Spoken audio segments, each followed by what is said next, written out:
tongue! You wish to see godhood? Wish you to end. You finally did it. Survived long enough in your glass cannon robe to unlock 9th level spells, and now you have Wish, the most powerful spell in all of Dungeons & Dragons.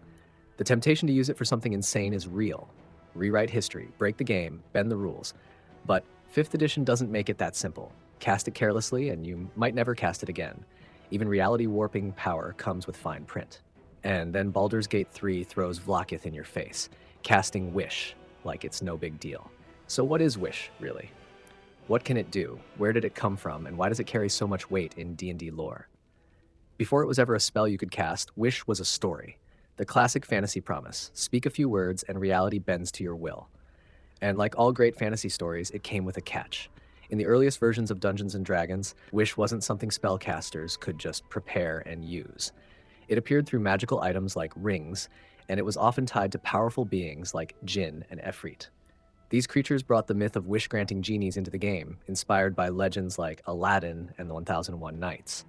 But even then, a wish was rarely a gift. It was a trap waiting to happen. Efreeti, in particular, were infamous for twisting wishes. Bound by their pride and status in the City of Brass, they took any opportunity to turn a mortal's words against them, often fulfilling the letter of the wish while punishing the spirit. Jinn were more benevolent, but even they had limits. Only their nobility could grant true wishes, and even then, caution and precision were essential. As the game evolved, Wish was codified into the rules as a spell, eventually becoming the pinnacle of arcane power, a 9th level spell available to wizards and sorcerers. But even when mortals cast it, the spell retained its trickster roots. Its earliest descriptions simply stated that it worked like the Ring of Wishes. The limitations were not in the rules, but in the consequences. And those consequences were serious. Casting Wish too freely could leave you drained, aged, or even unable to use the spell ever again. Later editions introduced rest periods, experience point costs, and eventually, a permanent chance to lose the ability to cast Wish altogether. The message was always the same. This spell is not to be taken lightly. Today, Wish still exists as the most powerful spell in the game. It allows players to do the impossible: replicate any spell of 8th level or lower, restore life, create wealth, or even attempt to rewrite reality itself. But the further you step outside the clearly defined boundaries, the more likely it is that something will go wrong. The DM becomes the final judge, and consequences may ripple far beyond what you intended. Whether you're asking for a simple resurrection or trying to undo a cataclysm, you're never fully in control. Throughout D&D lore, Wish is rarely used casually. When it appears in a campaign or sourcebook, it often marks a turning point in the story.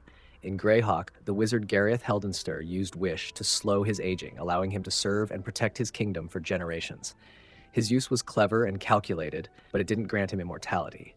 It merely stretched his timeline, leaving him just as vulnerable to violence or fate. In the Forgotten Realms, one of Halaster Blackcloak's apprentices, Jasira Kestelharp, turned herself into a living wish spell in a desperate bid to escape. It worked, in a sense. She vanished from Halaster's reach, but not for long. Her transformation didn't keep her free. Eventually, Halaster found a way to bind her essence again. She became the very magic she tried to use, and it still wasn't enough. In Dungeon Magazine stories, wishes have been used to anchor traps, hide powerful artifacts, or curse entire regions. Often, players encounter the aftermath rather than the wish itself. A ghost with unfinished business, a villain whose twisted wish reshaped a town, or a castle that should not exist. The Deck of Many Things is infamous for this. The Moon card grants wishes, often to players who aren't ready for them. A single draw might grant great power or unleash disaster. Entire campaigns have spiraled because someone tried to cheat fate with a deck and got exactly what they asked for. In Ravenloft, it's rumored that Strahd himself may have used a wish to restore his fallen brides. And in Dragonlance, Raistlin Majere was once offered a wish during his final test. He refused. That decision showed he understood the cost. Even when wishes are granted without immediate disaster, the consequences often unfold later. In the earliest editions of D&D, Wish was limited only by the DM's imagination. Players could request anything, but the DM was encouraged to twist overly ambitious or poorly worded wishes. This created the classic monkey's paw effect. A character who wished for endless wishes might end up trapped in a time loop. A wish for invincibility might result in being turned to stone. There were few mechanical costs, but plenty of narrative consequences. As the game progressed, designers began adding tangible drawbacks. Some versions introduced forced downtime after casting Wish. Others imposed penalties like aging the caster or reducing their strength.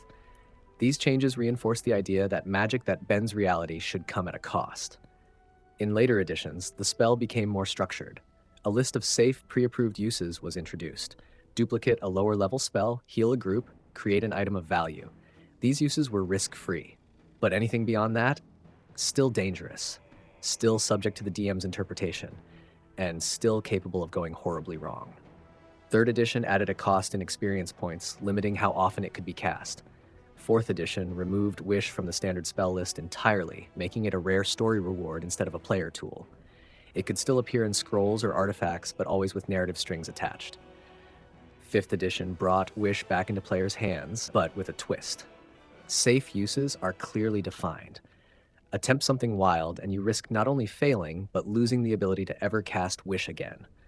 There's even a built-in chance that the spell permanently disappears from your spell list if misused. It's a mechanical consequence that mirrors the lore. The multiverse punishes those who try to push too far. Throughout all editions, the heart of Wish has stayed the same. It is the spell of ultimate possibility and ultimate consequence. Whether it's a wizard trying to rewrite time, a bard wishing for fame, or a desperate cleric begging the gods to undo a tragedy, Wish is always a moment of risk. It's not just about power, it's about choice.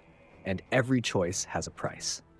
If you enjoyed this deep dive into one of Dungeons & Dragons' most legendary spells, consider leaving a like and subscribing to the channel. It helps more adventurers find their way here, and it lets me keep making the kind of content that explores the lore, the mechanics, and the mayhem of spells like Wish. Thanks for watching.